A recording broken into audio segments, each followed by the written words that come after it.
নমস্কাৰ, welcome back to my Kulendra Das channel. আৰু ভাৰতবৰ্ষই এটা সম্পূৰ্ণ নতুন ইতিহাস ৰচিবলৈ সক্ষম হৈছে আৰু প্ৰধানমন্ত্ৰীয়েও এই বিষয়ে সমগ্ৰ ভাৰতবাসীক শুভেচ্ছা জনাইছে।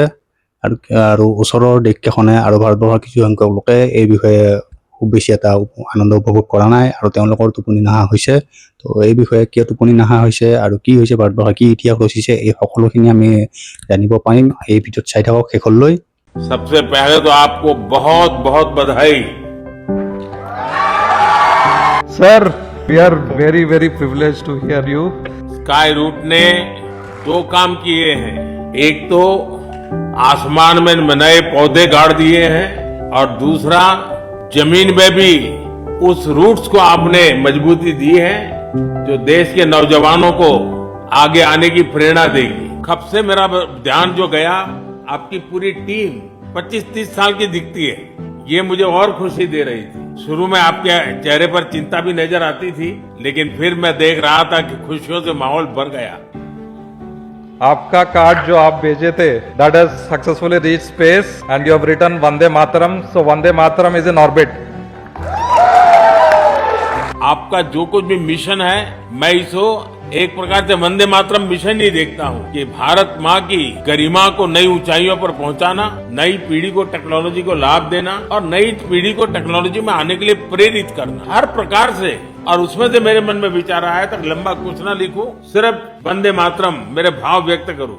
और आज इस सफलता के साथ वंदे मातरम का भाव भी नई ऊंचाइयों को पार कर रहा है। The entire team of Skyroad, entire India is really proud of your initiative to start the space program, open it up to private sector, and now we see historically first time probably a private company have built and successfully reached an orbit in the first attempt.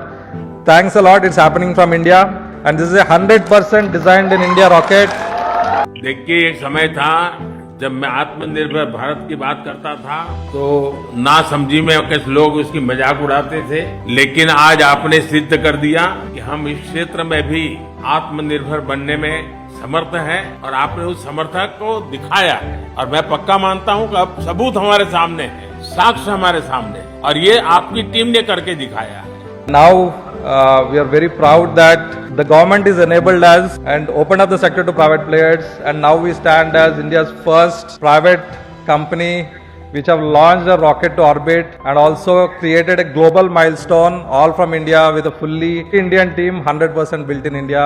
आप आगे बढ़िए, मैं पूरी तरह आपके साथ हूँ। और आपको तो आगे बढ़िए नहीं कहना चाहिए, मुझे ये कहना चाहिए और ऊपर उड़िए। Thank you. Thanks a lot, sir. যোৱাকালি 18 জুলাই 2026 তাৰিখে ভাৰতে এটা নতুন ইতিহাস ৰচিবলৈ সক্ষম হৈছে। আৰু এই ইতিহাসটো হ'ল ভাৰতে প্ৰথম বিক্ৰম-1 বুলি প্ৰাইভেট কোম্পানীৰ দ্বাৰা বনোৱা এটা অৰবিটেল ৰকেট। আৰু এই ৰকেটটো পঠিয়াইছে এটা প্ৰাইভেট কোম্পানীয়ে। আৰু এই প্ৰাইভেট কোম্পানীটো আছে হায়দৰাবাদত থকা aerospace company, aerospace engineering company. আৰু এই কোম্পানীটো দুজন স্পেচ ৰিচাৰ্চ অৰ্গেনাইজেশ্যনৰ সাইণ্টিষ্টে বনোৱাইছে। আৰু এই সাইণ্টিষ্ট দুজনৰ নাম হৈছে কুমাৰ চন্দানা এণ্ড নাগা ভাৰত ডাকা বুলি দুজন সাইণ্টিষ্ট। আৰু এই ছেটেলাইটটো লঞ্চ কৰিছে সতীশ ধাৱান মহাকাশ কেন্দ্ৰৰ, যিটো শ্ৰীহৰিকোটা অন্ধ্ৰপ্ৰদেশত আছে। আৰু এইটো মিছনটোৰ নাম দিয়া হৈছে মিছন আগমন। আৰু এইটো কক্ষপথটো দিয়া হৈছে যিটো আছে 450 কিলোমিটাৰ ল' আৰ্থ অৰ্বিট, যিটো LEO বুলি কোৱা হয়। আৰু যিটো বিক্ৰমৰ ৰকেট উৎক্ষেপণ কৰিছে, আৰু এইটো 23 মিটাৰ আৰু ইয়াৰ ওজন হৈছে 350 কিলোগ্ৰাম, আৰু যিটো ল' আৰ্থ অৰ্বিটত উৎক্ষেপণ কৰিছে। আৰু এই বিক্ৰমৰ ৰকেটে 2টা উপগ্ৰহ আৰু 6টা পেলোড লৈ গৈছে। আৰু 2টা উপগ্ৰহৰ নাম ৰাখিছে, এটাৰ নাম হ'ল সোলাৰাছ SOLARAS S3, এইটোৰ নাম ৰাখিছে গ্ৰহ স্পেচ। আৰু আন এটাৰ নাম হৈছে স্কোপ SCOP স্কোপ। আৰু ইয়াতে 2 নম্বৰ ছেটেলাইটটো হৈছে স্কোপ, যিটো স্কাইৰুট এৰোস্পেচে নিজাকে পঠাইছে। আৰু এই ছেটেলাইটটোৱে পৃথিৱীত পৃথিৱীৰ পৰা গৈ থকা যিবিলাক ছেটেলাইট পঠাইছে, আৰু সেইবিলাক ছেটেলাইটৰ হেল্থ মনিটৰিং কৰিব, আৰু তেওঁলোকৰ তথ্য কেনেকৈ পঠাইছে, কি পঠাইছে, সেইবোৰ তথ্য সংগ্ৰহ কৰিব। আৰু যিবিলাক ভৱিষ্যতে যিবিলাক বাণিজ্যিক ক্ষেত্ৰত যিবিলাক ছেটেলাইট পঠাব, ছেটেলাইটৰ কাৰণে ভৱিষ্যতে যিবিলাক কাম কৰিব, ছেটেলাইট পঠিয়াব, সেই ছেটেলাইটবিলাকৰ কেনেকৈ তথ্য ল'ব লাগে, কি কৰিব লাগে, সেই গোটেইখিনি বস্তু এই ছেটেলাইটে পৰীক্ষা কৰি যাই থাকিব। আৰু ভাৰতবৰ্ষৰ এইটো এটা নতুন এচিভমেণ্ট, যিটো ছেটেলাইট পঠিয়াইছে বিক্ৰম-1 বুলি। আৰু এই বিক্ৰম-1 ল' আৰ্থ অৰ্বিটত যিটো ছেটেলাইট পঠিয়াইছে, এই ছেটেলাইটটো 195খন দেশৰ ভিতৰত ভাৰতবৰ্ষ 3 নম্বৰ দেশত আছে আৰু প্ৰথম আৰু দ্বিতীয় দেশত আছে US আৰু চাইনা।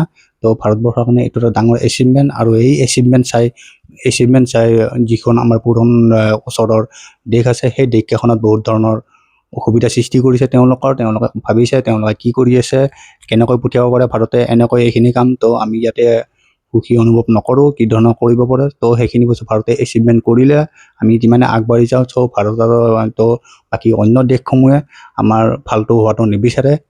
তো এইটো এটা ভাৰতৰ এচিভমেণ্ট। ভাৰতে নিজাকে যিটো আত্মনিৰ্ভৰশীল ভাৰত হোৱাৰ অভিযান চলাইছিল প্ৰধানমন্ত্ৰী নৰেন্দ্ৰ মোদীয়ে, তো এইটো এটা সফলতাৰে কাম আৰম্ভ হৈ গৈ আছে, লাহে লাহে কৰি গৈ আছে। সকলোৱে এইটো বস্তু আঁকোৱালি লৈছে এই কামটোৰ কাৰণে।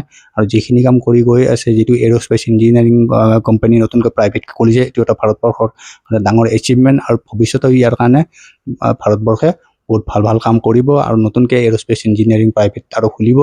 এইটো কাৰণে প্ৰধানমন্ত্ৰী নৰেন্দ্ৰ মোদীয়েও এইটো বিষয়ে কাম কৰি গৈ আছে। তো ধন্যবাদ। আজিৰ কাৰণে এইখিনি বস্তু ভিডিঅ'টো ভালকৈ বনাইছোঁ, কি বনাইছোঁ চাই ল'ব। আৰু নেক্সট ভিডিঅ'ত আপোনালোকৰ নতুন এটা আপডেট পাব, ধুনীয়া আপডেট দিম। তো এইটো বস্তু চাই থাকিব ভিডিঅ'টো। আৰু আজিৰ কাৰণে ইয়াতে সমাপ্ত কৰিলোঁ। জয় হিন্দ।